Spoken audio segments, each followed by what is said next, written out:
സുപ്രധാനമായ വാർത്തകളിലേക്ക്. തെരഞ്ഞെടുപ്പ് പ്രഖ്യാപനത്തിന് തൊട്ടു മുൻപുള്ള മന്ത്രിസഭാ യോഗങ്ങളിൽ സർക്കാരിന്റെ കടുംവെട്ട്. 4 മന്ത്രിസഭാ യോഗങ്ങളിൽ നിന്നായി ഭൂമാഫിയയ്ക്ക് വേണ്ടി എടുത്തത് 182 തീരുമാനങ്ങൾ. ഓരോന്നിനും അനുമതി നൽകിയത് 2 മിനിറ്റ് പോലും ചർച്ച നടത്താതെ. ഭൂസംരക്ഷണ നിയമവും ഭൂപരിധി നിയമവും നെൻവയൽ തണ്ണീർത്തട നിയമവും അട്ടിമറിച്ചാണ് ഭൂരിഭാഗം തീരുമാനങ്ങൾ. തെരഞ്ഞെടുപ്പ് പ്രഖ്യാപനത്തിന് തൊട്ടു മുൻപ് ഫെബ്രുവരി ഒടുവിലത്തെ ആഴ്ചയിൽ 4 മന്ത്രിസഭാ യോഗങ്ങളാണ് ചേർന്നത്. 400ഓളം ഫയലുകൾ അജണ്ടയ്ക്ക് പുറത്തുനിന്ന് പരിഗണിച്ചു. 220 തീരുമാനങ്ങളെടുത്തു. ഇതിൽ 182 തീരുമാനങ്ങളും ഭൂമാഫിയയ്ക്ക് വേണ്ടി റവന്യൂ വകുപ്പ് നടത്തിയ ഇടപെടലുകളായിരുന്നു.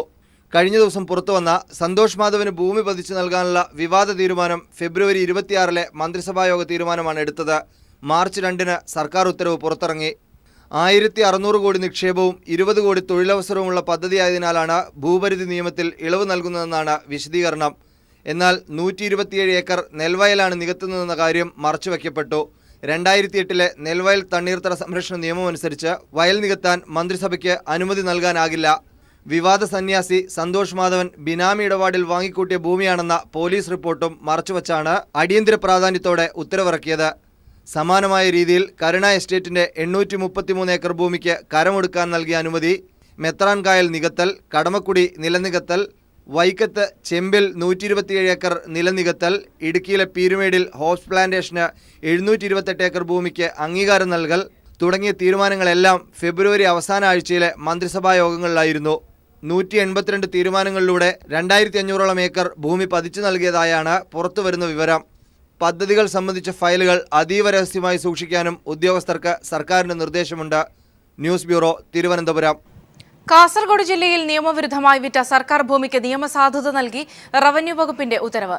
ഭൂപരിഷ്കരണ നിയമം ലംഘിച്ച് കാസർഗോഡ് ദളാൽ പ്രകാശ് എസ്റ്റേറ്റ് മറിച്ചുവിറ്റ 264.41 ഏക്കർ ഭൂമിയുടെ കരം സ്വീകരിക്കാനാണ് റവന്യൂ വകുപ്പ് ഉത്തരവിട്ടത്. സർക്കാർ ഭൂമി കോടികൾക്ക് വിറ്റ കമ്പനിക്കെതിരെ കേസില്ല. കാസർഗോഡ് ജില്ലയിൽ ഹോസ്ദുർ താലൂക്കിൽ Prakash plantation private limited Kerala ഭൂപരിഷ്കരണ നിയമം ലംഘിച്ച് മുറിച്ചുവിറ്റ 264.41 ഏക്കർ ഭൂമിക്ക് നിയമസാധുത നൽകിയുള്ള ഉത്തരവാണ് റവന്യൂ വകുപ്പ് പുറത്തിറക്കിയത്. ഉത്തരവിന്റെ പകർപ്പ് പീപ്പിളിന് ലഭിച്ചു. ഭൂപരിഷ്കരണ നിയമപ്രകാരം 275 ഏക്കർ ഭൂമിക്കാണ് തോട്ടത്തിന് നൽകുന്ന ഇളവ് വ്യവസ്ഥകൾക്കനുസൃതമായി നൽകിയിരുന്നത്. എന്നാൽ ഇളവ് വ്യവസ്ഥ ലംഘിച്ച് കമ്പനി പലപ്പോഴായി ഭൂമി മുറിച്ചുവിറ്റു. നിയമലംഘനം നടത്തിയ കമ്പനിയുടെ കൈവശമുള്ള ഭൂമി മിച്ചഭൂമിയായി ഏറ്റെടുക്കണമെന്നതാണ് ചട്ടം. 205 വ്യക്തികൾക്കായാണ് ഭൂമി കമ്പനി കൈമാറിയിരിക്കുന്നത്. ഇവരുടെ അപേക്ഷ പരിഗണിച്ചാണ് കമ്പനി കോടിക്കണക്കിന് രൂപയ്ക്ക് മുറിച്ചുവിറ്റ മിച്ചഭൂമിക്ക് കരം സ്വീകരിക്കാൻ സർക്കാർ ഉത്തരവിട്ടിരിക്കുന്നത്. 5 സെന്റ് മുതൽ 15 ഏക്കർ വരെയാണ് കമ്പനി സർക്കാർ ഭൂമി കൈമാറിയത്. സർക്കാർ ഭൂമി വിറ്റ കമ്പനിക്കെതിരെ റവന്യൂ വകുപ്പ് ഒരു നടപടിയും കൈക്കൊണ്ടിട്ടില്ല എന്നതും ദുരൂഹമാണ്. മന്ത്രിസഭാ യോഗത്തിന്റെ തീരുമാനപ്രകാരം പുറത്തിറങ്ങിയ ഉത്തരവിന്റെ പിന്നിൽ കോടികളുടെ ഇടപാടുകൾ നടന്നതായാണ് സൂചന. ലെസ്ലി ജോൺ, ഇടുക്കി. കാസർഗോഡ് ദളാൽ എസ്റ്റേറ്റിന്റെ ഉടമ മുഖ്യമന്ത്രി ഉമ്മൻചാണ്ടിയുടെ ഇഷ്ടക്കാരനായിരുന്ന പുതുപ്പള്ളിക്കാരൻ. മുഖ്യമന്ത്രി ഉമ്മൻചാണ്ടിയുടെ തെരഞ്ഞെടുപ്പ് കൺവീനറായിരുന്ന CG ജോർജിന്റേതാണ് പ്രകാശ് എസ്റ്റേറ്റ്. പരേതനായ ജോർജിന്റെ മകനാണ് നിലവിലെ MD. നിയമവിരുദ്ധമായി ഭൂമി വിറ്റതിന് വിജിലൻസ് FIR രജിസ്റ്റർ ചെയ്ത കാര്യം മറച്ചുവെച്ചാണ് മുഖ്യമന്ത്രിയുടെ ഇഷ്ടക്കാരന് വേണ്ടി റവന്യൂ വകുപ്പ് ഉത്തരവിറക്കിയത്. കേരള ഭൂപരിഷ്കരണ നിയമം ലംഘിച്ച് കാസർഗോഡ് ബലാളിൽ 264.41 ഏക്കർ സർക്കാർ ഭൂമി കോടികൾക്ക് മറച്ചു വിറ്റത് മുഖ്യമന്ത്രി ഉമ്മൻചാണ്ടിയുടെ പുതുപ്പള്ളിയിലെ വിശ്വസ്തനായ CG ജോർജ് ആണ്. മുഖ്യമന്ത്രി മുൻകൈയെടുത്ത് തുടക്കം കുറിച്ച Puthuppally village service cooperative bank, Meenadom Priyadarshini spinning mill തുടങ്ങിയവയുടെ സാരഥ്യം CG ജോർജിനായിരുന്നു. കൂടാതെ പുതുപ്പള്ളി പഞ്ചായത്ത് പ്രസിഡന്റ്, മുഖ്യമന്ത്രിയുടെ തിരഞ്ഞെടുപ്പ് കമ്മിറ്റി ചെയർമാൻ തുടങ്ങി നിലകളിലും CG ജോർജ് പ്രവർത്തിച്ചു വന്നു. ഇതാണ് സർക്കാർ ഭൂമി മറച്ചുവിറ്റതിന് നിയമസാധുത നൽകാൻ കാരണമായിരിക്കുന്നത്. 275 ഏക്കറുള്ള തോട്ടത്തിലെ നിയമവിരുദ്ധ ഇടപാടുകൾക്കെതിരെ നിലവിലെ ഉടമയും CG ജോർജിന്റെ മകൻ അനിൽകുമാർ ഉൾപ്പെടെയുള്ളവർക്കെതിരെ വിജിലൻസ് കേസ് നിലനിൽക്കുന്നുണ്ട്. ഇത് മറച്ചുവെച്ചാണ് മിച്ചഭൂമിയായി സർക്കാർ ഏറ്റെടുക്കേണ്ടിയിരുന്ന ഭൂമി 205 വ്യക്തികൾക്കായി കൈമാറിയത്. പണം നൽകി ഭൂമി വാങ്ങിയവരുടെ ദുരിതം അപേക്ഷയായി എഴുതി വാങ്ങിയാണ് ഭൂമിക്ക് കരമീടാക്കാൻ തീരുമാനിച്ചിരിക്കുന്നത്. ഇത്തരത്തിൽ കരം സ്വീകരിച്ചാൽ ഭാവിയിൽ ഭൂമിയുടെ ഉടമസ്ഥാവകാശം നിലവിൽ പണം നൽകിയവർക്ക് ലഭിക്കില്ല. മാത്രമല്ല, സമാനമായി കോടതിയുടെ പരിഗണനയിലുള്ള കേസുകൾക്ക് സർക്കാരിന്റെ പുതിയ ഉത്തരവ് തിരിച്ചടിയാകുമെന്നാണ് നിയമവിദഗ്ധർ ചൂണ്ടിക്കാട്ടുന്നത്. ലെസ്ലി ജോൺ, ഇടുക്കി. കലാഭവൻ മണി അവസാനമായി അവതരിപ്പിച്ച സ്റ്റേജ് ഷോ പീപ്പിൾ TV സംപ്രേഷണം ചെയ്യുന്നു. നാളെയും മറ്റന്നാളും രാത്രി 9 മണി മുതലാണ് സംപ്രേഷണം. ശാരീരിക അസ്വാസ്ഥ്യമൊന്നും പ്രകടിപ്പിക്കാതെയാണ് മണി ഷോയിൽ കാണികളെ കയ്യിലെടുക്കുന്നത്. കേരളം ഇങ്ങനെ ഒരു കലാകാരനും വിട നൽകിയിട്ടുണ്ടാവില്ല. കേരളീയരെ ചിരിപ്പിച്ച്, നൃത്തം ചെയ്യിപ്പിച്ച്, ഒടുവിൽ കരയിച്ച് കലാഭവൻ മണി യാത്രയായി.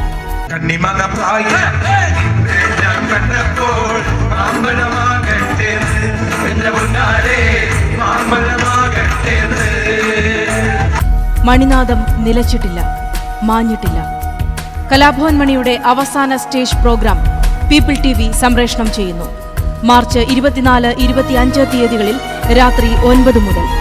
മുത്താണ് മണിമുത്ത്, നിങ്ങളുടെ പീപ്പിൾ TVയിൽ മാത്രം.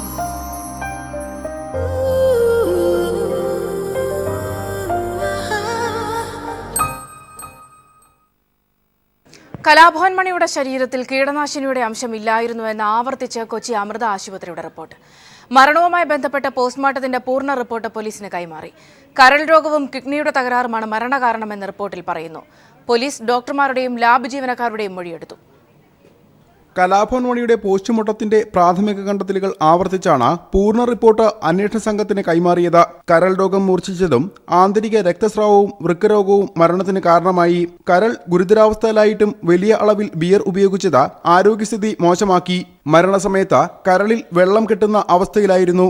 വൃക്കയിൽ രക്തസ്രാവവും അണുബാധയും മൂലം പഴുപ്പ് ബാധിച്ചിരുന്നു. ഇതും മരണത്തിലേക്ക് നയിച്ചുവെന്നാണ് ഡോക്ടർമാരുടെ കണ്ടെത്തൽ. ഗുരുതരാവസ്ഥയിലായ കലാഭവൻ മണിയെ ചികിത്സിച്ച കൊച്ചിയിലെ അമൃത ആശുപത്രി അധികൃതരിൽ നിന്നും അന്വേഷണ സംഘം മൊഴിയെടുത്തു. മണിയെ ചികിത്സിച്ച ഡോക്ടർമാരും ലാബ് ടെക്നീഷ്യന്മാരും കീടനാശിനിയുടെ സാന്നിധ്യം ഉണ്ടായിരുന്നില്ലെന്ന് മൊഴി നൽകി. അബോധാവസ്ഥയിലായ ദിവസവും മണി പതിവ് മരുന്നുകൾ കഴിച്ചിരുന്നു. എന്നാൽ മണിയുടെ ശരീരത്തിൽ മെഥനോൾ കണ്ടെത്തിയതായി മൊഴിയുണ്ട്. കാക്കനാട്ടെ സർക്കാർ ലബോറട്ടറിയിൽ നടത്തിയ ആന്തരിക അവയവങ്ങളുടെ രാസപരിശോധനയിലാണ് കീടനാശിനി സാന്നിധ്യം കണ്ടെത്തിയത്. എന്നാൽ എത്ര അളവിൽ കീടനാശിനി ശരീരത്തിലെത്തിയെന്ന് ഫോറൻസിക് പരിശോധനയിൽ കണ്ടെത്താനായില്ല. ഇക്കാര്യത്തിൽ വ്യക്തത വരുത്താനാണ് ആന്തരിക അവയവങ്ങളും രക്തവും മൂത്രവും ഹൈദരാബാദിലേക്ക് പരിശോധനയ്ക്ക് അയച്ചത്. മരണകാരണം സ്ഥിരീകരിക്കാൻ കേന്ദ്ര ഫോറൻസിക് ലബോറട്ടറിയിലെ രാസപരിശോധനാ ഫലത്തിനായുള്ള കാത്തിരിപ്പിലാണ് അന്വേഷണ സംഘം. കൊലപാതകം, ആത്മഹത്യ എന്നിവയ്ക്കൊപ്പം സ്വാഭാവിക മരണത്തിന്റെ സാധ്യതകളും പോലീസ് പരിശോധിക്കുന്നുണ്ട്. News bureau, Thrissur. പി ജയരാജന് ജാമ്യം. തലശ്ശേരി സെഷൻസ് കോടതിയാണ് ജാമ്യം അനുവദിച്ചത്. CPIM ജില്ലാ സെക്രട്ടറി പി ജയരാജന് ജാമ്യം അനുവദിച്ചുകൊണ്ട് തലശ്ശേരി ജില്ലാ സെഷൻസ് കോടതി ഉത്തരവിട്ടു. 50,000 രൂപയിലും 2 ആൾജാമ്യത്തിലുമാണ് ജാമ്യം അനുവദിച്ചത്. 2 മാസത്തേക്കോ ചാർജ് ഷീറ്റ് നൽകുന്നതുവരെയോ ജില്ലയിൽ പ്രവേശിക്കരുതെന്നും അന്വേഷണ ഉദ്യോഗസ്ഥർ ആവശ്യപ്പെടുമ്പോൾ ഉദ്യോഗസ്ഥർക്ക് മുന്നിൽ ഹാജരാകണമെന്നും സാക്ഷികളെ സ്വാധീനിക്കാനോ ഭീഷണിപ്പെടുത്താനോ ശ്രമിക്കരുതെന്നുമുള്ള വ്യവസ്ഥയിലാണ് ജാമ്യം. എളന്തോട്ടത്തിൽ മനോജ് കൊല്ലപ്പെട്ട് 505 ദിവസം വരെ പി ജയരാജൻ കേസിൽ പ്രതിയല്ലെന്നായിരുന്നു CBI കോടതിയെ അറിയിച്ചത്. അതേസമയം CBI അന്വേഷണ ഉദ്യോഗസ്ഥർക്ക് മുൻപാകെ ഹാജരാകാൻ CBI അദ്ദേഹത്തിന് നോട്ടീസ് നൽകുകയും ചെയ്തു. ഇത് RSSന്റെ രാഷ്ട്രീയ സമ്മർദ്ദത്തിന് വഴങ്ങി CBI അദ്ദേഹത്തെ അറസ്റ്റ് ചെയ്യാനുള്ള നീക്കമാണെന്ന് നേരത്തെ തന്നെ ആരോപണങ്ങൾ ഉയർന്നിരുന്നു. ഈ സാഹചര്യത്തിലാണ് പി ജയരാജൻ ജാമ്യത്തിനായി കോടതിയെ സമീപിച്ചത്. എന്നാൽ പ്രതിയല്ലാത്തൊരാൾക്ക് മുൻകൂർ ജാമ്യത്തിന്റെ ആവശ്യമില്ലെന്നായിരുന്നു അന്ന് കോടതി പറഞ്ഞത്. ഉടൻ CBI അദ്ദേഹത്തെ UAPA വകുപ്പ് ചേർത്ത് പ്രതിപട്ടികയിൽ ചേർക്കുകയും അറസ്റ്റ് ചെയ്യാനുള്ള നീക്കം നടത്തുകയും ചെയ്തു.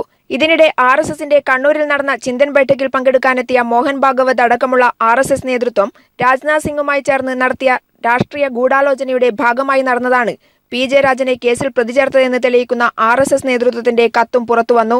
ഇതിനിടെ കോടതിയിൽ കീഴടങ്ങിയ പി ജയരാജനെ കോടതി 1 മാസത്തേക്ക് റിമാൻഡ് ചെയ്തു. ഹൃദയസംബന്ധമായി ഗുരുതര പ്രശ്നങ്ങളുള്ള അദ്ദേഹത്തെ ഡോക്ടർമാരുടെ നിർദ്ദേശപ്രകാരം Pariyaram medical college, Kozhikode medical college, Sree Chitra medical college എന്നിവിടങ്ങളിൽ ചികിത്സയ്ക്ക് വിധേയനാക്കി. ചികിത്സയിൽ കഴിയുന്ന ജയരാജനെ 3 ദിവസം CBI ഉദ്യോഗസ്ഥർ ചോദ്യം ചെയ്തു. അദ്ദേഹത്തിനെതിരായ തെളിവുകൾ എവിടെയെന്ന കോടതിയുടെ ചോദ്യത്തിന് അഭിഭാഷകർക്ക് തെളിവുകളൊന്നും ഹാജരാക്കാനായതുമില്ല. 1 മാസത്തെ റിമാൻഡിന് ശേഷം ഏപ്രിൽ 8 വരെ റിമാൻഡ് കാലാവധി നീട്ടിയ സാഹചര്യത്തിലാണ് പി ജയരാജൻ ജാമ്യത്തിനായി വീണ്ടും കോടതിയെ സമീപിച്ചത്. തികച്ചും RSS നടത്തിയ രാഷ്ട്രീയ സമ്മർദ്ദത്തിന്റെ ഭാഗമാണ് UAPA വകുപ്പും പ്രതിപട്ടികയുമെന്ന അദ്ദേഹത്തിന്റെ അഭിഭാഷകന്റെ വാദം കോടതി അംഗീകരിച്ചതിന്റെ തെളിവാകുകയാണ് അദ്ദേഹത്തിന് ലഭിച്ച ജാമ്യം. PV Joshila, news bureau, Kannur.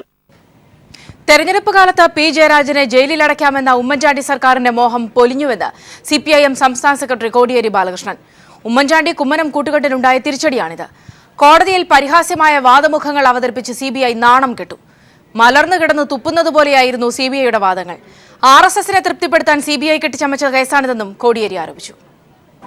CBI പരിഹാസ്യമായ വാദങ്ങൾ അവതരിപ്പിച്ച് നാണം കെടുകയാണ് ചെയ്തിട്ടുള്ളത്. ഇത് RSSനെ തൃപ്തിപ്പെടുത്താൻ വേണ്ടി CBI കെട്ടിച്ചമച്ചൊരു കേസാണ്. ഇലക്ഷൻ ഘട്ടത്തിൽ ജയരാജൻ ഇവിടെ പ്രവർത്തന രംഗത്തുണ്ടാകാൻ പാടില്ല. അതാണ് ഉമ്മൻചാണ്ടിയും കുമ്മനം രാജശേഖരനും ഉദ്ദേശം. VM സുധീരൻ ഉൾപ്പെടെ ഈ തെരഞ്ഞെടുപ്പിൽ കണ്ടുവച്ച ഏറ്റവും വലിയൊരു ബോംബാണ് ഇന്ന് നനഞ്ഞ പണക്കമായിട്ട് മാറിയിരിക്കുന്നത്. അക്രമ രാഷ്ട്രീയം, കൊലപാതക രാഷ്ട്രീയം എന്ന് പ്രചരിപ്പിച്ച് ഈ ഇലക്ഷൻ പ്രചരണ രംഗത്ത് ഒരു പ്രധാനമായ പ്രചരണ ആയുധമാക്കാനായിരുന്നു VM സുധീരൻ P ജയരാജനെ പ്രതിയേർത്ത നടപടിയെ സ്വാഗതം ചെയ്ത് രംഗത്ത് വന്നത്. ആ VM സുധീരൻ്റെ ആ കുരുട്ട് ബുദ്ധിക്ക് ഏറ്റൊരു തിരിച്ചടി കൂടിയാണ് ഇന്നത്തെ ഈ കോടതിയുടെ വിധി. സന്തോഷ് മാധവന്റെ ഉടമസ്ഥതയിലുള്ള സ്ഥാപനത്തിന് 118 ഏക്കർ മിച്ചഭൂമി പതിച്ചു നൽകിയ ഉത്തരവ് സർക്കാർ റദ്ദാക്കി. നടപടിക്കെതിരെ ഉയർന്ന ശക്തമായ പ്രതിഷേധത്തെ തുടർന്നാണ് തീരുമാനം. സർക്കാർ ഏറ്റെടുത്ത തണ്ണീർത്തട ഭൂമി വിവാദസ്വാമി സന്തോഷ് മാധവന്റെ കമ്പനിക്ക് പതിച്ചു നൽകാൻ മന്ത്രിസഭായോഗം നേരത്തെ തീരുമാനിച്ചിരുന്നു. സർക്കാരിൽ സമർപ്പിച്ച അപേക്ഷയിൽ കമ്പനി ഭൂമി സംബന്ധിച്ച യഥാർത്ഥ വിവരങ്ങൾ മറച്ചുവെച്ചതായും ഇതേ ഭൂമിയുടെ പുറത്ത് ഹൈക്കോടതിയിൽ ഒരു കേസ് നിലനിൽക്കുന്നതിനാലും ഉത്തരവ് പിൻവലിക്കുന്നതായി അടൂർ പ്രകാശ് പത്രക്കുറിപ്പിൽ വ്യക്തമാക്കി. ഹൈടെക് IT പാർക്കുകൾ സ്ഥാപിക്കുന്നതിന് എറണാകുളം പുത്തംവേലിക്കരയിൽ 95.44 ഏക്കറും തൃശൂരിലെ മടത്തുംപടിയിൽ 32.41 ഏക്കറും കൈവശമുണ്ടെന്ന് കമ്പനി തെറ്റിദ്ധരിപ്പിച്ചതായും വാർത്താക്കുറിപ്പിൽ പറയുന്നു. കേരള ഭൂപരിഷ്കരണ നിയമത്തിലെ ബന്ധപ്പെട്ട വകുപ്പുകളിൽ ഇളവ് വരുത്തിക്കൊണ്ട് ഭൂമി സന്തോഷ് മാധവന് പതിച്ചു നൽകാനുള്ള ഉത്തരവിനെതിരെ ഭരണ പ്രതിപക്ഷ വ്യത്യാസമില്ലാതെ എതിർ ശബ്ദങ്ങൾ ഉയർന്നതോടെയാണ് ഉത്തരവ് പിൻവലിക്കാൻ റവന്യൂ വകുപ്പ് നിർബന്ധിതമായത്. News bureau, Thiruvananthapuram. സന്തോഷ് മാധവന് ഭൂമി പതിച്ചു നൽകിയ ഉത്തരവ് റദ്ദാക്കി വലിയ പ്രതിഷേധമുയർന്ന പശ്ചാത്തലത്തിൽ കൂടിയാണ് തീരുമാനം. വിവരങ്ങളുമായി ദിൽജിത്ത് ചേരുന്നുണ്ട്. ദിൽജിത്ത്, വിശദാംശങ്ങൾ. സൗമ്യ, 6 വർഷം മുമ്പ് LDF സർക്കാർ ഏറ്റെടുത്ത ഭൂമി കഴിഞ്ഞ മാസം ഈ മാസം 2-ാം തീയതി സന്തോഷ് മാധവന്റെ നേതൃത്വത്തിലുള്ള കമ്പനിക്ക് തിരികെ നൽകാനായി സംസ്ഥാന സർക്കാർ തീരുമാനമെടുത്തിരുന്നു.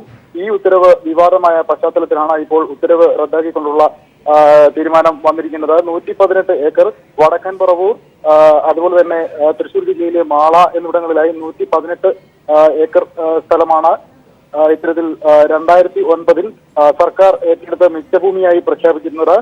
ഈ ഭൂമി തുടർന്ന് വീണ്ടെടുക്കുന്നതിനായി സന്തോഷ് മാധവന്റെ നേതൃത്വത്തിലുള്ള കമ്പനിയുടെ പേര് മാറ്റി നിരവധി തവണ അപേക്ഷകൾ സമർപ്പിച്ചിരുന്നു. ഫുഡ് പാർക്ക് സ്ഥാപിക്കുന്നതിനും മറ്റുമായി നിരവധി പേരുകളിൽ കമ്പനിക്ക് വേണ്ടി അപേക്ഷ സമർപ്പിക്കപ്പെട്ടിരുന്നു. എന്നാൽ ഇത്തരത്തിൽ ജില്ലാ കളക്ടർമാരെ ഉൾപ്പെടുത്തിയുള്ള ഉപസമിതിക്ക് ഈ കമ്പനിയുടെ ആവശ്യത്തെപ്പറ്റി പഠിക്കുന്നതിനായി സർക്കാർ നിയോഗിച്ചു. ഈ ഉപസമിതികളെല്ലാം തന്നെ കമ്പനിക്ക് റിയൽ എസ്റ്റേറ്റ് താല്പര്യമാണ് ഉള്ളത്, പൊതു താല്പര്യം ഉള്ള കമ്പനികളല്ല എന്ന് ചൂണ്ടിക്കാട്ടിക്കൊണ്ട് കമ്പനിയുടെ ആവശ്യത്തെ തള്ളിക്കളയുന്ന നടപടിയാണ് ഉണ്ടായിരുന്നത്. എന്നാൽ ഇപ്പോൾ IT പാർക്ക് സ്ഥാപിക്കാൻ എന്ന രീതിയിലാണ് ഇപ്പോൾ കമ്പനി ബാംഗ്ലൂർ ആസ്ഥാനമായ കമ്പനിയുടെ പേരിൽ ഇപ്പോൾ അപേക്ഷ സമർപ്പിച്ചത്. ഈ അപേക്ഷയാണ് ഇപ്പോൾ അംഗീകരിച്ചുകൊണ്ട് സർക്കാർ ഈ 118 ഏക്കർ ഭൂമി സ്വകാര്യ കമ്പനിക്ക് വിട്ടുകൊടുത്തുകൊണ്ടുള്ള ഉത്തരവുണ്ടായത്. 1,600 കോടി രൂപയുടെ പദ്ധതിയായാണ് ഈ IT കമ്പനി ആവിഷ്കരിക്കപ്പെട്ടിട്ടുള്ളത്. 30,000 പേർക്ക് നേരിട്ട് തൊഴിൽ നൽകും എന്നുള്ളൊരു അവകാശവാദത്തോടു കൂടിയാണ് ഇപ്പോൾ കമ്പനി തുടങ്ങാൻ പദ്ധതിയിട്ടിരുന്നത്. എന്നാൽ നമ്മുടെ അന്വേഷണത്തിൽ വ്യക്തമായത് IT കമ്പനിയല്ല, ബാംഗ്ലൂർ ആസ്ഥാനമായുള്ള ഫ്ളാറ്റ് സമുച്ചയങ്ങൾ നിർമ്മിച്ചു നൽകുന്നുള്ള കമ്പനിയാണ് ഇത് എന്നാണ് അന്വേഷണത്തിൽ വ്യക്തമായിരുന്നത്. എന്നാൽ ഇത്തരത്തിലുള്ള ഫ്ളാറ്റ് കമ്പനികൾക്ക്, റിയൽ എസ്റ്റേറ്റ് കമ്പനിക്ക് ഈ 118 ഏക്കർ ഭൂമി കൈമാറ്റം ചെയ്യാൻ അല്ലെങ്കിൽ തിരികെ കൊടുക്കാൻ മിച്ചഭൂമി കൈമാറ്റം ചെയ്യാനുള്ള തീരുമാനം വിവാദമായതോടുകൂടിയാണ് ഇത്തരത്തിൽ വിവിധ കോണുകളിൽ നിന്ന് പ്രതിഷേധങ്ങളും ശക്തമായിരുന്നു. ഈ ഒരു സമയത്താണ് ഇപ്പോൾ ഉത്തരവ് റദ്ദാക്കിക്കൊണ്ടുള്ള തീരുമാനമുണ്ടായിരിക്കുന്നത്. സൗമ്യ, ദിൽജിത്താണ് വിവരങ്ങൾ നൽകിയത്. VM സുധീറിന് ശക്തമായ മറുപടിയുമായി K മുരളീധരൻ MLA. സർക്കാരിന് തെറ്റുപറ്റിയിട്ടുണ്ടെങ്കിൽ മുഖ്യമന്ത്രിയെ നേരിട്ട് അറിയിക്കണം, അല്ലാതെ പരസ്യ വിമർശനം നടത്തുകയല്ല വേണ്ടതെന്ന് മുരളീധരൻ പറഞ്ഞു. 4 തവണ MLA ആയവർ മാറി നിൽക്കണമെന്ന സുധീറിന്റെ പ്രസ്താവനയെയും മുരളീധരൻ വിമർശിച്ചു. തുടർച്ചയായി മത്സരിച്ച് ജയിക്കുന്ന MLA-മാർ ഓടിളക്കി വന്നവരല്ല. ഇവർ മാറി നിൽക്കണോ അതോ വീണ്ടും മത്സരിക്കണോ എന്നത് ഹൈക്കമാൻഡ് തീരുമാനിക്കും. തെരഞ്ഞെടുപ്പിൽ മുതിർന്ന നേതാക്കൾക്കൊപ്പം പുതുമുഖങ്ങൾക്ക് പ്രാധാന്യം നൽകുമെന്നും മുരളീധരൻ പറഞ്ഞു. ഗവൺമെന്റിനെ പറ്റി നല്ല പ്രസംഗിച്ചാൽ ചിലപ്പോൾ നാളെ ഒരു വരി പോലും പത്രത്തിൽ വന്നില്ല എന്ന് വരും. എന്തെങ്കിലും എതിരായിട്ട് പറഞ്ഞാലോ കത്തയച്ചാലോ നല്ല പബ്ലിസിറ്റി കിട്ടും. പക്ഷേ അത് മലർന്നു കടന്ന് തുപ്പുന്നതിന് സമാനം. കാരണം നമ്മുടെ വിജയ സാധ്യതയെ നമ്മൾ തന്നെ പാലവയ്ക്കുന്ന സമ്പ്രദായം വന്നാൽ നാളെ അതിൻ്റെ വില നമ്മൾ എല്ലാവരും അനുഭവിക്കേണ്ടി വരും. ചെറുപ്പക്കാർ ജയിച്ചു വന്നാൽ മാത്രം പോരാ, സഭാ നടപടികളിലും സജീവമായി പങ്കെടുക്കണമെന്നൊരു അഭ്യർത്ഥന. കാരണം നിങ്ങളുടെ കൂട്ടത്തിൽ ആരൊക്കെയാണ് ഈ ജനപ്രതിനിധികളായിട്ട് വരികയെന്ന് അറിയില്ല, അതുകൊണ്ട് ഞാൻ പറഞ്ഞത്. അതുപോലെ തന്നെ ഈ തുടർച്ചയായിട്ട് ഇലക്ഷനിൽ ജയിക്കുന്നത് ഒരു കുറ്റമായിട്ട് എടുക്കരുത്. കാരണം ജനങ്ങൾ വോട്ട് ചെയ്തിട്ടാണല്ലോ ജയിച്ചത്. തുടർച്ചയായിട്ട് ജയിക്കുന്ന ഒരു കുറ്റമൊന്നുമല്ല. അല്ലാണ്ട് ഇവരെ ആരും ഓട് പൊളിച്ച് അസംബ്ലി ഇറങ്ങുന്നതല്ലോ. റവന്യൂ മന്ത്രി അടൂർ പ്രകാശിനെതിരെ പത്തനംതിട്ട കോന്നിയിൽ പോസ്റ്ററുകൾ. VM സുധീരൻ പറഞ്ഞ മന്ത്രിസഭയിലെ കൊള്ളക്കാരൻ കോന്നി വിടുക എന്നാവശ്യപ്പെട്ടാണ് പോസ്റ്റർ. മെത്രാൻ കായൽ തട്ടിപ്പ്, കരുണ എസ്റ്റേറ്റ് തട്ടിപ്പ്, റിസോർട്ട് ഭൂമാഫിയ തലവൻ ഉദ്യോഗസ്ഥരുമായി രാജ്യം ചുറ്റിയ സ്ത്രീലമ്പടൻ തുടങ്ങിയ വാചകങ്ങളാണ് അടൂർ പ്രകാശിനെതിരെ പോസ്റ്ററിലുള്ളത്. സേവ് കോൺഗ്രസ് എന്ന പേരിലാണ് പോസ്റ്ററുകൾ പതിച്ചിട്ടുള്ളത്.